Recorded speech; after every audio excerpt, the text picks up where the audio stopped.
नमस्कार दोस्तों, आज की हमारी कहानी आपको अच्छी लगे तो प्लीज़ मेरे चैनल को सब्सक्राइब करें और वीडियो को लाइक करें। मम्मी, मैं कह रहा हूँ ना, मैं सिया से ही शादी करूँगा, अन्यथा मैं ज़िंदगी भर कुंवारा रह जाऊँगा और यह मेरा अंतिम निर्णय है। अब इस विषय पर मैं आपसे आगे बहस नहीं करूँगा। तभी अभिनव की मम्मी रमा जी ने कहा, बेटा तू समझता क्यों नहीं? हमने तेरे सामने सिया की जन्म कुंडली पंडित जी को दिखाई थी ना, और उन्होंने सिया की कुंडली में मांगलिक दोष बताया है। अब तू बता, सब कुछ पता होते हुए भी हम तेरी शादी एक मांगलिक लड़की से कैसे कर दें? तू जानता नहीं कि मांगलिक दोष वाले की जीवन साथी की मौत हो जाया करती है। इसलिए तुझे मैं समझा रही हूँ, तू भूल जा सिया को। रमा जी ने अभिनव को बहुत समझाया, पर अभिनव का कहना था कि जब मैंने सिया से प्यार किया था तब मैंने उसके साथ प्यार करते हुए जन्म कुंडली का मिलान नहीं किया था, ना ही मैं इन मिलानों को मानता हूँ। इसलिए अब बस मैं शादी करूँगा तो सिर्फ सिया से, और यह मेरा आखिरी फैसला है। आखिर रमा जी को अपनी बेटी की जिद के आगे झुकना पड़ा और पंडित जी के द्वारा बताए गए अनुसार सिया के मंगल दोष को दूर करने के लिए अभिनव ने के साथ शादी करने से पहले सिया की शादी एक पेड़ के साथ करवाई गई और उसके बाद सिया ने अभिनव से शादी करी। सिया दुल्हन बनकर अभिनव के घर आई, पर रमा जी को सिया का मांगलिक होना अभी भी खटक रहा था और रमा जी उसे दिल से नहीं अपना पा रही थी, और घर में कुछ भी परेशानी आती तो उसका दोष सिया को ही दिया जाता। लेकिन सिया पढ़ी लिखी संस्कारी लड़की थी और वह अपनी सासू माँ के मिले हुए इन वजह आरोपों को अपने दिल से नहीं लगाती थी, और ऐसे ही ससुराल में उसके दिन कट रहे थे। एक दिन अभिनव ऑफिस से जल्दी घर आता है। तब रमा जी ने उससे पूछा, बेटा आज जल्दी कैसे आ गया?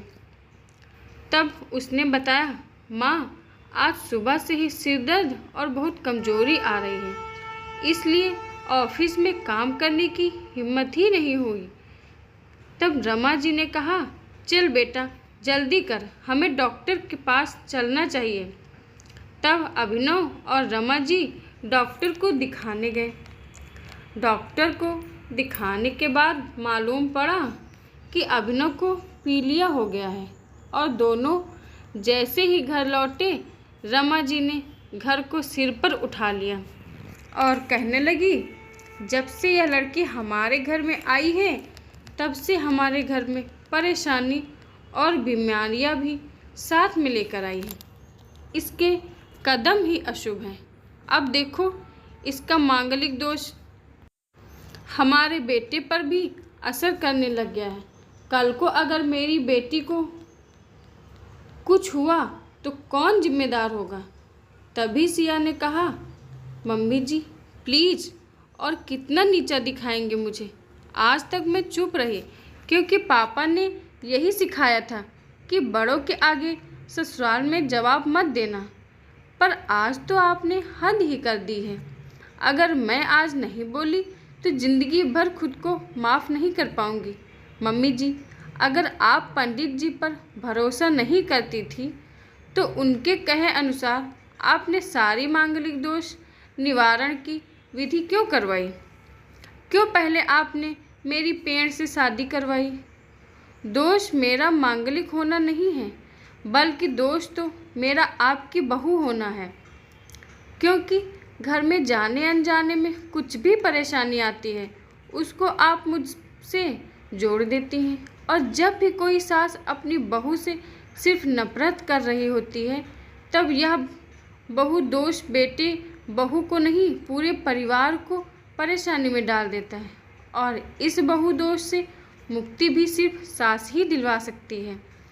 बहू को अपनी माँ ने उसे दिल से अपनाए, उसे भी सम्मान दें और यह महसूस कराएं कि वह भी इस परिवार का सदस्य है। नहीं तो बहु दोष मांगलिक दोष से भी ज़्यादा पीड़ादायक हो जाता है। सिया की कही हुई बातें रमा जी के दिल को झकझोर रही थी और उन्हें मन ही मन पश्चाताप भी हो रहा था। उस समय उन्होंने सिया को कुछ भी नहीं कहा। थोड़े दिन बाद अभिनव बिल्कुल ठीक हो गया और ऑफिस जाने लगा और 1 महीने बाद अभिनव की सैलरी भी बढ़ गई।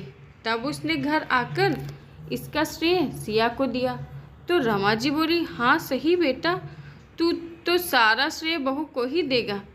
तेरी माँ का आशीर्वाद भी तो तेरी प्रगति के पीछे रहता है तेरे साथ। तू तो मुझे श्रेय देना भूल ही गया। तब अभिनव ने कहा, माँ, इस बार सिया का मांगलिक दोष मुझ पर और ना ही मेरी तरक्की पर लगा। और माँ, जब हम बुरी परेशानियों का श्रेय सिया को देते हैं तो अच्छे कामों का श्रेय भी तो सिया को ही देना चाहिए। तो इसलिए आज का सारा श्रेय सिया को जाता है। अभिनव ने हंसते हुए कहा। तब सिया बोली, अभिनव, तो क्या तुम भी मुझे ऐसा समझते हो? तब अभिनव ने कहा, नहीं सिया, बिल्कुल नहीं, बल्कि मैं तो माँ को यह समझाना चाह रहा हूँ कि सुख दुख हमारे जीवन का हिस्सा है और कभी जीवन में खुशियाँ आती हैं तो कभी गम भी आते हैं। इसके लिए हमें परिवार के सदस्य या अपनी बहू को दोष देना उचित नहीं है। तभी रमा जी बोली, बेटा सही कह रहा है तू, और तेरी तरक्की ही बहुत है। मुझे इस झूठे दोषों से बाहर निकालने के लिए आज मैं यह कसम लेती हूँ कि आज के बाद मैं सिया को किसी भी बात का दोष नहीं दूंगी। यह सुनकर सिया आज बहुत खुश थी क्योंकि आज उसको उसकी सास ने मांगलिक दोष के साथ साथ बहु दोषों से भी मुक्ति दे रही थी। आशा करती हूँ दोस्तों आपको हमारी कहानी पसंद आई होगी। धन्यवाद।